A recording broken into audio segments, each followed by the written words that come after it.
ఇప్పుడు మీరు చూడబోయే ఈ ప్రాపర్టీ విజయవాడ ఈడుపుగల్ అండి. బస్సు రోడ్డు ప్రక్కనే ఉన్న గేటెడ్ కమ్యూనిటీ ఉడా లేఅవుట్ వెంచర్‌లోని ఫ్లాట్ అండి ఇది. ఇళ్ళ పక్కనే ఉంటుందండి. ఇళ్ళ మధ్యలో ఉంటుంది. ఈస్ట్ ఫేస్ అండి. ఎదురుగా 40 అడుగుల రోడ్డు. 336 గజాలండి. ఈస్ట్ రోడ్ ఫేస్ వచ్చి 55 అండి. లోతు 55. దీనికి బ్యాక్ సైడ్ సెరెనా కంపెనీ వాళ్ళు విల్లాస్ ప్రాజెక్ట్ కూడా వేశారండి. కన్‌స్ట్రక్షన్ నడుస్తున్నాయి. ఇది మంచి ప్రైమరీ ఏరియాలో ఉంటుందండి. బస్ రోడ్డు ప్రక్కనే ఉంటుంది. దీంట్లో టెంపుల్ కూడా ఉంటుందండి. ఇది వచ్చి 1 స్క్వేర్ యార్డ్ వచ్చి ఓనర్ గారు రూ. 20,000 చెప్తున్నారండి. Small negotiable. మీకు ఈ ప్రాపర్టీ వివరాలు డిస్క్రిప్షన్‌లో ఇవ్వడమైంది.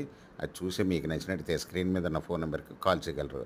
మీకు ఈ ప్రాపర్టీ నచ్చినట్టయితే సబ్స్క్రైబ్ చేసుకోండి, లైక్ చేయండి, షేర్ చేయండి, కామెంట్ చేయండి.